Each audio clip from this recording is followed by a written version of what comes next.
BBC প্রবাহে আপনাদের সবাইকে স্বাগত জানাচ্ছি। আমি শারমিন রমা। শুরুতেই দেখে নেব আজ কি থাকছে। মার্কিন আগ্রাসনের জবাবে 3 দেশে ইরানের পাল্টা হামলা, অভিযানের পরিধি বাড়ানোর হুমকি ট্রাম্পের, হরমুজ ঘিরে ফের কার্যকর অবরোধ।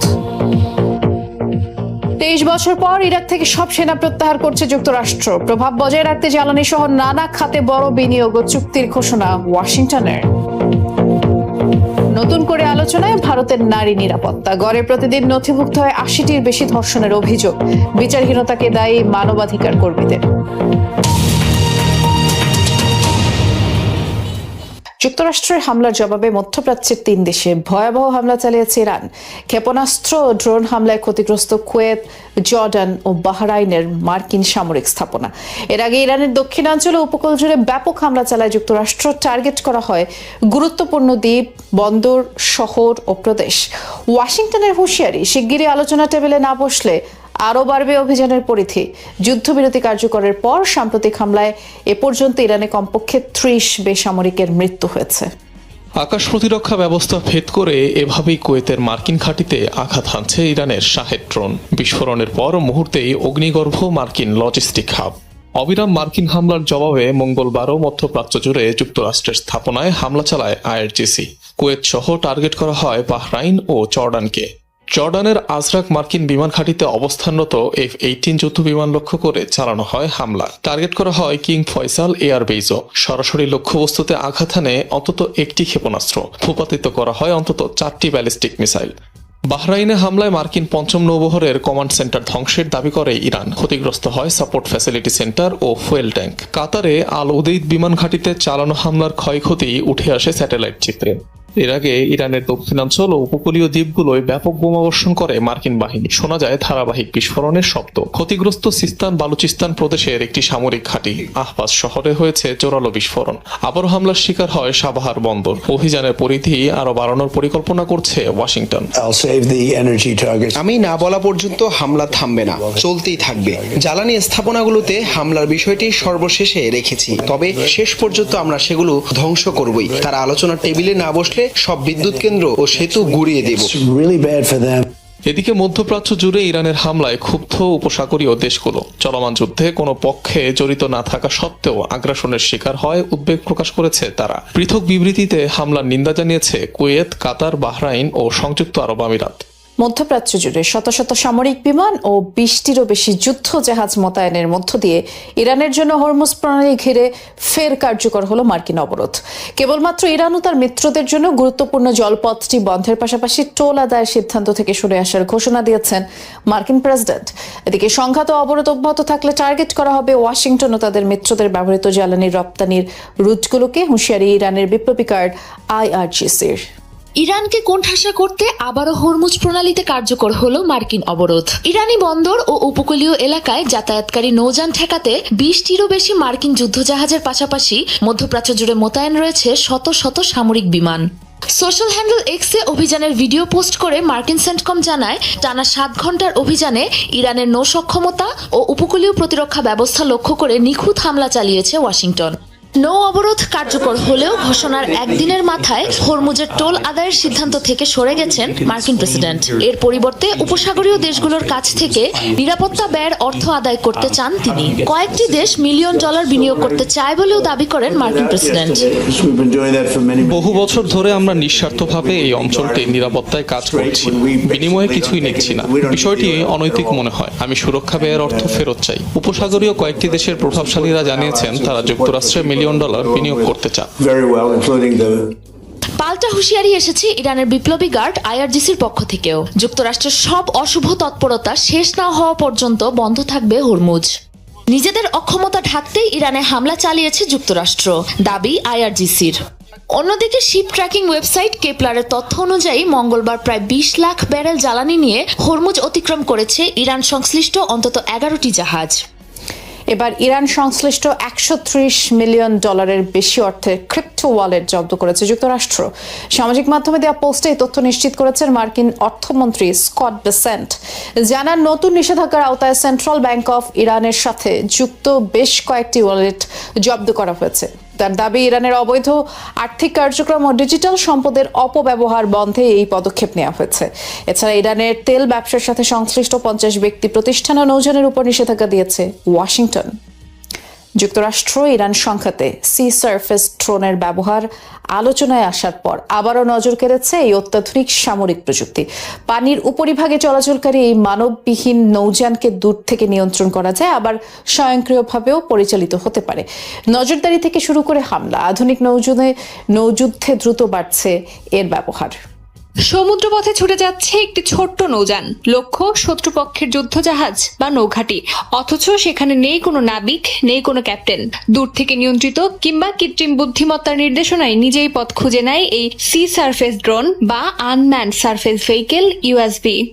জিপিএস, রাডার, ক্যামেরা, সেন্সর ও স্যাটেলাইট যোগাযোগ ব্যবস্থার সাহায্যে দীর্ঘ সময় সমুদ্রে টহল দিতে পারে এই ড্রোন। শুধু যুদ্ধ নয়, সমুদ্র গবেষণা, পরিবেশ পর্যবেক্ষণ, উপকূল পাহারা, অনুসন্ধান ও উদ্ধার অভিযান, এমনকি সমুদ্রে পেতে রাখা মাইন খুঁজে বের করা ও অপসারণের কাজেও ব্যবহৃত হচ্ছে এটি। কাজের ধরন ও প্রযুক্তির উপর নির্ভর করে একটি ইউএসভি এর দাম কয়েক লাখ ডলার থেকে কয়েক কোটি ডলার পর্যন্ত হতে পারে। ছোট নজরদারি ড্রোনের দাম তুলনামূলক কম, তবে উন্নত সেন্সর, দীর্ঘ পাল্লার সক্ষমতা ও অস্ত্র বহনের সুবিধা থাকলে দামও বেড়ে যায় কয়েক গুণ। আধুনিক যুদ্ধে এই ড্রোনের সবচেয়ে বড় সুবিধা, ঝুঁকিপূর্ণ অভিযানে মানুষের জীবন বিপন্ন হয় না। শত্রুপক্ষের গতিবিধি নজরদারি, গোয়েন্দা তথ্য সংগ্রহ, মাইন অপসারণ, যুদ্ধজাহাজকে নিরাপত্তা দেওয়া, এমনকি বিস্ফোরক বহন করে শত্রুর জাহাজ বা নৌঘাঁটিতে হামলাও চালাতে ব্যবহার করা হচ্ছে এই প্রযুক্তি। সাধারণ আকাশচালিত ড্রোন যেখানে কয়েক ঘন্টার বেশি আকাশে থাকতে পারে না, সেখানে সি সারফেস ড্রোন টানা কয়েকদিন, এমনকি কয়েক সপ্তাহ সমুদ্রে টহল দিতে পারে। পরিচালনা খরচও তুলনামূলক কম, আবার একসাথে একাধিক ড্রোন ব্যবহার করে বিশাল সমুদ্র এলাকা নজরদারিও সম্ভব। সব ইউএসভি অবশ্য হামলার জন্য নয়, অনেকগুলো শুধু নজরদারি ও তথ্য সংগ্রহের কাজ করে। তবে আক্রমণাত্মক সংস্করণের কিছু ড্রোন শত শত কেজি বিস্ফোরক বা অন্যান্য সামরিক সরঞ্জাম বহন করতে পারে। তবে চ্যালেঞ্জও আছে। বৈরী আবহাওয়া, জিপিএস বা যোগাযোগ ব্যবস্থা ব্যাহত হলে কার্যক্ষমতা কমে যেতে পারে। সাইবার হামলা কিংবা ইলেকট্রনিক জ্যামিং এর ঝুঁকিও রয়েছে। ইউক্রেন রাশিয়া যুদ্ধ সহ সাম্প্রতিক বিভিন্ন সংঘাতে এই প্রযুক্তির কার্যকারিতা বিশ্বকে নতুন করে ভাবতে বাধ্য করেছে। তাই যুক্তরাষ্ট্র, যুক্তরাজ্য, চীন, তুরস্ক, ইউক্রেন সহ বিশ্বের অনেক দেশ এখন সি সারফেস ড্রোনের উন্নয়ন ও ব্যবহারে বড় অঙ্কের বিনিয়োগ করছে। ওমান উপসাগরে তেলবাহী ট্যাঙ্কারে হামলায় ভারতীয় নাবিক নিহতের ঘটনায় ইরানের উপরাষ্ট্রদূত মোহাম্মদ জাভেদ হোসাইনিকে তলব করেছে ভারত। এই ঘটনায় তীব্র প্রতিবাদ জানায় ভারতের পররাষ্ট্র মন্ত্রণালয়। তবে তলবে ইরানি কূটনীতিককে আরও কি বিষয় জানানো হয়েছে তা অস্পষ্ট। তলব পরবর্তী সংবাদ সম্মেলনে হরমুজ প্রণালীতে নিরাপদে নৌ চলাচলের দাবি জানান ভারতীয় মুখপাত্র। একই সাথে যুক্তরাষ্ট্র, ইরান দুপক্ষকেই সংলাপ কূটনীতির মাধ্যমে সমঝোতায় আসার আহ্বান জানানো হয়। মঙ্গলবার হরমুজ প্রণালী পাড়ি দেওয়ার সময় ইরানের ক্রুজ ক্ষেপণাস্ত্র হামলায় 2টি তেলবাহী ট্যাঙ্কার বিধ্বস্ত হয়। এর মধ্যে এক ভারতীয় নাবিকের মৃত্যু হয়। 4 মাসেরও বেশি সময় পর প্রকাশ্যে পূর্ণাঙ্গ অধিবেশনে বসেছে ইরানের পার্লামেন্ট। অধিবেশনে আমেরিকার মৃত্যু হোক এই স্লোগান দেওয়ার পাশাপাশি প্রয়াত সর্বোচ্চ নেতা আয়াতুল্লাহ আলী খামেনিকে হত্যার প্রতিশোধ নেওয়ার দাবি জানান আইন প্রণেতারা। স্পিকার মোহাম্মদ বাঘির গালিবাফ অনুপস্থিত থাকায় অধিবেশনে সভাপতিত্ব করেন ডেপুটি স্পিকার হামিদ রেজা হাজি বাবাই। তিনি বর্তমান সর্বোচ্চ নেতা মোস্তফা খামেনির একটি বার্তাও পড়ে শোনান। আলী খামেনিকে হত্যার সময় একই হামলায় আহত হন মোস্তফা খামেনিও। মুখমণ্ডলে গুরুতর আঘাত পাওয়ার পর 8 মার্চ সর্বোচ্চ নেতা হিসেবে দায়িত্ব নিল। এরপর থেকে তিনি আর জনসম্মুখে আসেননি। বেড়ে চলেছে অপরিশোধিত তেলের দাম। যুক্তরাষ্ট্র ইরান উত্তেজনার জেরে এখনও অস্থিতিশীল বৈশ্বিক জ্বালানি বাজার। আন্তর্জাতিক বাজারে ব্র্যান্ড ক্রুডের দাম বেড়েছে 1.72%, প্রতি ব্যারেলে $1.46 বেড়ে দাঁড়িয়েছে $86 ওপরে। এছাড়াও WTI এর দাম বেড়েছে $1.11। আগের দিনের চেয়ে 1.4% বেড়ে ব্যারেল প্রতি দাম ছাড়িয়েছে $80। পাল্টাপাল্টি হামলা, হরমুজ প্রণালীতে ইরানের নিষেধাজ্ঞা, যুক্তরাষ্ট্রের পাল্টা নৌ অবরোধ সব মিলিয়ে গত কয়েকদিনে হু করে তেলের দাম বাড়ছে। আর বৃদ্ধি পেয়েছে গ্যাসোলিন সহ অন্যান্য জ্বালানির মূল্য। দীর্ঘ 23 বছর পর ইরাক ছাড়ছে মার্কিন সেনারা। ওয়াশিংটনে মার্কিন প্রেসিডেন্ট ডোনাল্ড ট্রাম্পের সাথে বৈঠক শেষে ইরাকি প্রধানমন্ত্রী আলী আল জায়েদি এই তথ্য নিশ্চিত করেন। জানান, আগামী 30 সেপ্টেম্বরই বিদায় নেবে দেশটিতে অবস্থানরত প্রায় 2000 মার্কিন সেনা। তবে সেনা প্রত্যাহারের সাথে সাথে শুরু হবে যুক্তরাষ্ট্রের অর্থনৈতিক উপস্থিতির নতুন অধ্যায়। ইরাকের বিপুল তেল সম্পদকে কেন্দ্র করে সেখানে বিনিয়োগ ও চুক্তির নতুন পরিকল্পনা করছে ওয়াশিংটন। যে গণবিধ্বংসী অস্ত্র থাকার অভিযোগে ইরাকে যুক্তরাষ্ট্রের অভিযান শুরু হয়েছিল তা আর পাওয়া যায়নি কখনো। তবে সেই অপারেশনে পতন হয় দোর্দণ্ড প্রতাপশালী প্রেসিডেন্ট সাদ্দাম হোসেনের। জন্ম নেয় আইএসের মতো জঙ্গি গোষ্ঠী। বাড়ে ইরানের প্রভাব। 2003 সালে সাদ্দাম হোসেনের পতনের মধ্য দিয়ে যে মার্কিন সামরিক অধ্যায়ের শুরু হয়েছিল, ইরাকের রাজনৈতিক, সামাজিক, অর্থনৈতিক চিত্র বদলে দিয়ে অবশেষে দেশটিতে সে অধ্যায়ের পর্দা নামাতে যাচ্ছে যুক্তরাষ্ট্র।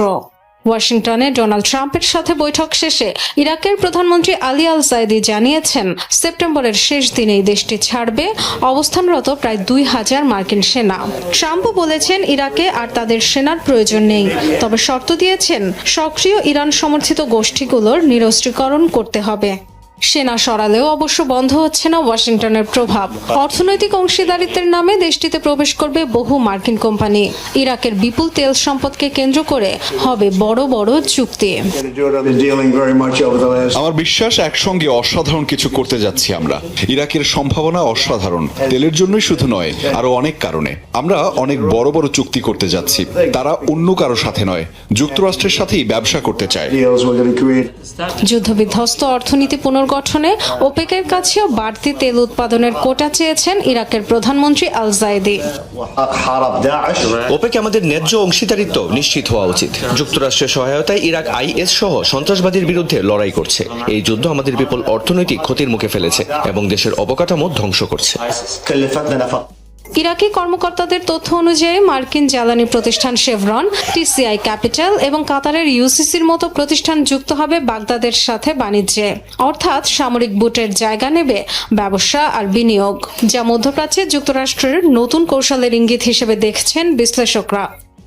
দখলকৃত পশ্চিম তীরে 34টি নতুন বসতি নির্মাণে বাজেট অনুমোদন দিয়েছে ইসরায়েলি সরকার। বরাদ্দ করেছে $434 মিলিয়ন।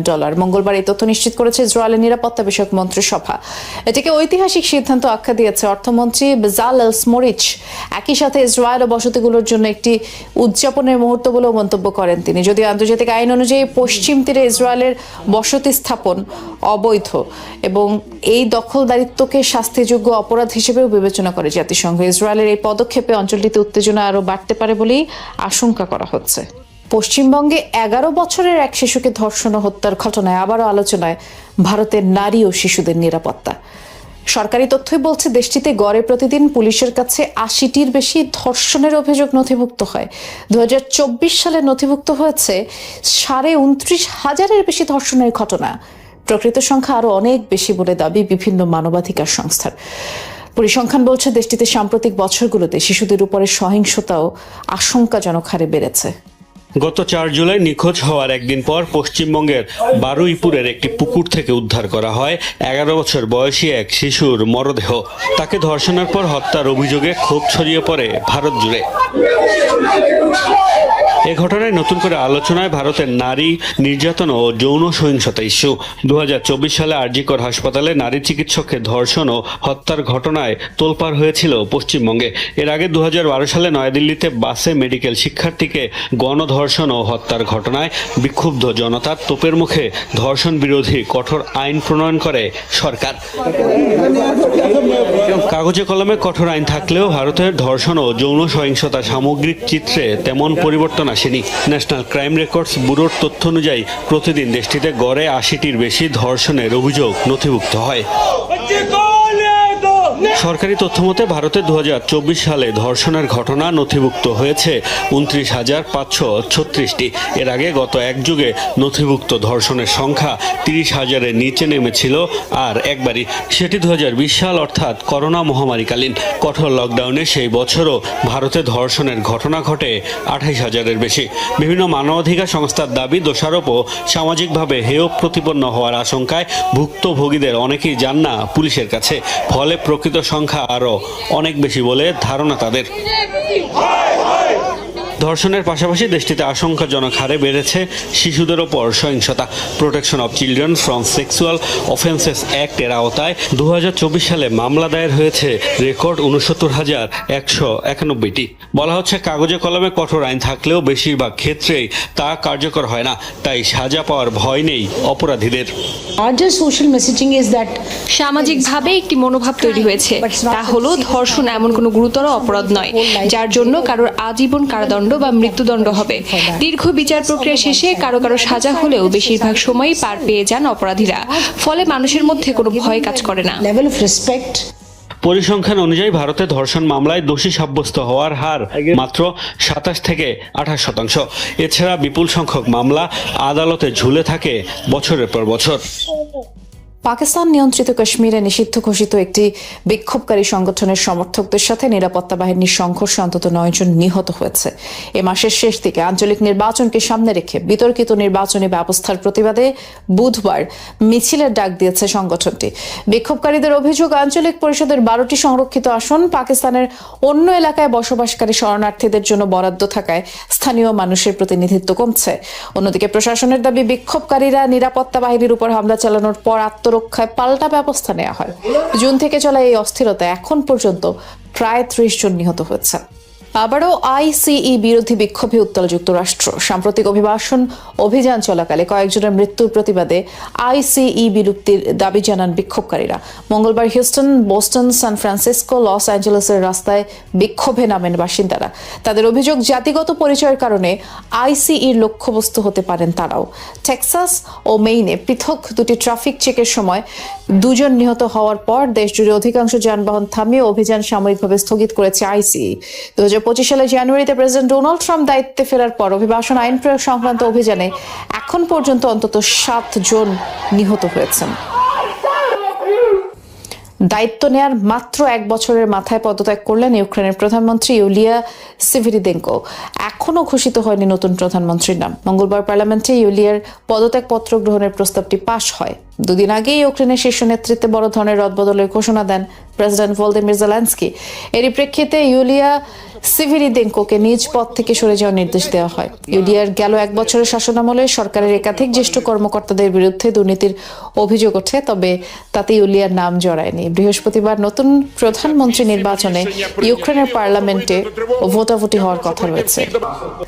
ভেনেজুয়েলায় ভূমিকম্পের 20 দিন পর ধ্বংসস্তূপ থেকে মৃত মেয়ের মরদেহ খুঁজে পেলেন এক পিতা। মঙ্গলবার সবচেয়ে ক্ষতিগ্রস্ত লা গুয়াইরা শহরে কংক্রিটের এক বিশাল জঞ্জালের নিচ থেকে বের করে আনা হয় তার নিথর দেহ। ভূমিকম্পের সময় বাসভবনের 8ম তলায় অবস্থান করছিল সেও তার পরিবার। 11 ও 12 তলায় থাকা অন্যান্যরা জীবিত উদ্ধার হলেও প্রাণে বাঁচতে পারেনি 14 বছর বয়সী ওই কিশোরী। গেল প্রায় 3 সপ্তাহ ধরেই মেয়ের সন্ধানে তল্লাশি চালাচ্ছিলেন তার বাবা। ভেনেজুয়েলায় সাম্প্রতিক জোড়া ভূমিকম্পে প্রাণহানি বেড়ে দাঁড়িয়েছে 4734 জনে, আর আহতের সংখ্যা 17,000 ছুঁই।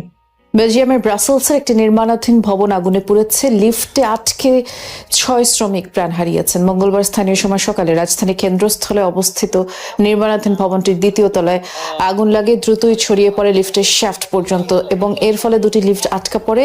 এ সময় ভেতরে থাকা 6 শ্রমিক অবরুদ্ধ হয়। আগুন নিয়ন্ত্রণে আনা হলে লিফটের ভেতর থেকে তাদের মরদেহ উদ্ধার করা হয়। তবে ভবনটিতে অগ্নিকাণ্ডে আর কোনো হতাহতের ঘটনা ঘটেছে কিনা তা নিশ্চিত নয়।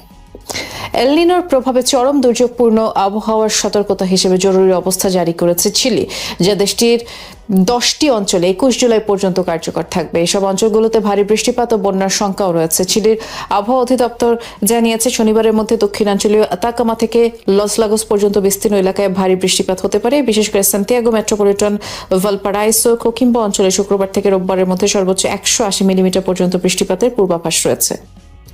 যুক্তরাষ্ট্রের সান ফ্রান্সিসকো উপকূলে ভয়াবহ অগ্নিকাণ্ডের শিকার হয়েছে একটি প্রমোত্তরী। এক পর্যায়ে উল্টে গেছে 3 তলা বিশিষ্ট নৌযানটি। মৃত্যু হয়েছে কমপক্ষে 1 জনের, নিখোঁজ 2 জন। জানা গেছে মঙ্গলবার আলকাট্রাস দ্বীপের মাত্র 600 গজ দূরে ছিল প্রমোত্তরীটি। 19 জন যাত্রী ছিল সেটিতে। হঠাৎ আগুন লেগে যায় নৌকায়। খবর পেয়ে দ্রুত অভিযানের নামে জরুরি বিভাগ উদ্ধার করা হয় 1 জনের মরদেহ। 16 জনকে জীবিত উদ্ধার করা হয়। নিখোঁজদের সন্ধানে 11টি নৌযান নিয়ে অভিযান চলছে। এতে অংশ নিয়েছে US coast guard, San Francisco police, Oakland police সহ একাধিক সংস্থা। ইরান যুদ্ধ কি শেষ হওয়ার পথে নাকি আরো ভয়ঙ্কর এক অধ্যায়ের দিকে এগোচ্ছে? মাত্র 1 মাস আগেও মনে হচ্ছিল ওয়াশিংটন ও তেহরানের মধ্যে স্বাক্ষরিত সমঝোতা স্মারক হয়তো দীর্ঘ সংঘাতের অবসানের পথ খুলে দেবে, কিন্তু হঠাৎ করেই বদলে যায় সব হিসাব। একদিনের ব্যবধানে নিজের ঘোষিত নীতি থেকে সরে আসেন ডোনাল্ড ট্রাম্প। যুদ্ধবিরতি ভেঙে আবারও শুরু হয় হামলা পাল্টা হামলা। হরমুজ প্রণালীতে ফের দেখা দেয় উত্তেজনা, লাফিয়ে বাড়ে তেলের দাম। প্রশ্ন উঠেছে, এটি কি নতুন কোনো কৌশল, নাকি এমন এক যুদ্ধের ইঙ্গিত যার শেষ এখনো কারো জানা নেই? ইরান যুদ্ধ নিয়ে ডোনাল্ড ট্রাম্পের সর্বশেষ পরিকল্পনা টিকেছিল মাত্র 24 ঘন্টা। ঘটনাটি কেবল তার নীতির আকস্মিক পরিবর্তনই নয়, বরং 4 মাসের বেশি সময় ধরে চলা সংঘাত থেকে বের হওয়ার উপায় খুঁজতে থাকা এক মার্কিন প্রেসিডেন্টের অবস্থাকেও তুলে ধরেছে। 13 জুলাই ট্রাম্প ঘোষণা দেন, হরমুজ প্রণালী দিয়ে চলাচলকারী সব জাহাজ, এমনকি যুক্তরাষ্ট্রের মিত্র দেশগুলোর জাহাজও 20% ফি দেবে।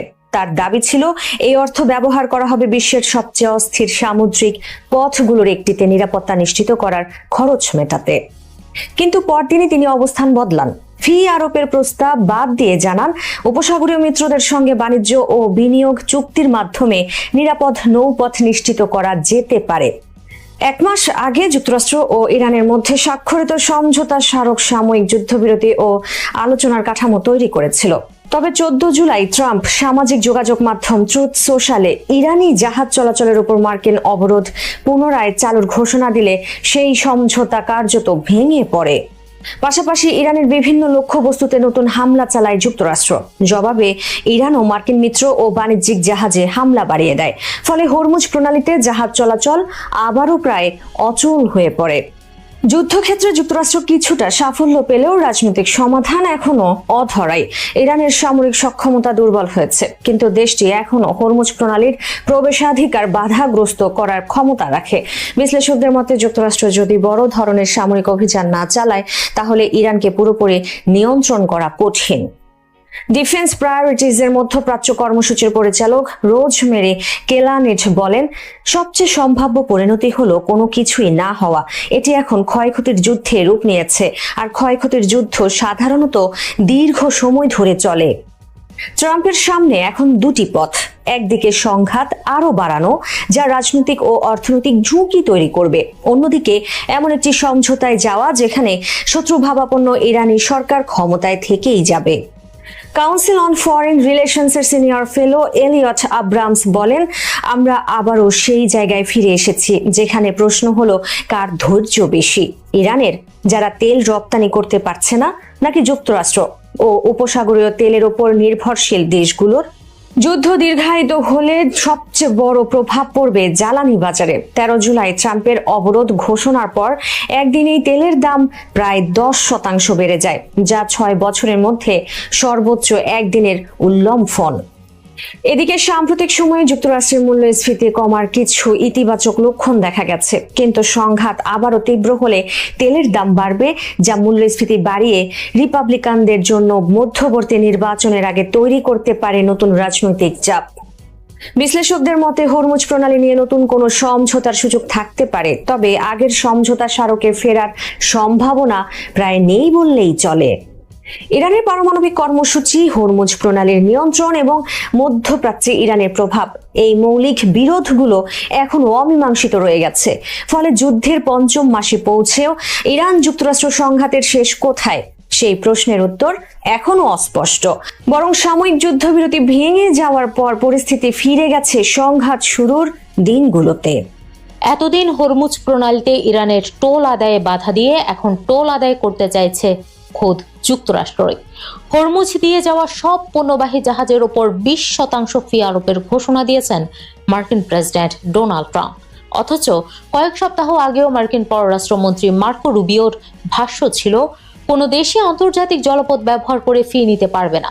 ট্রাম্প প্রশাসনের এমন দ্বিমুখী আচরণ জন্ম দিয়েছে তীব্র বিতর্কের। এদিকে হরমুজ ঘিরে উত্তেজনা বাড়ায় ইরানের পিক্যাক্স মাউন্টেনে হামলা চালানোর ঘোষণা দিয়েছেন ট্রাম্প।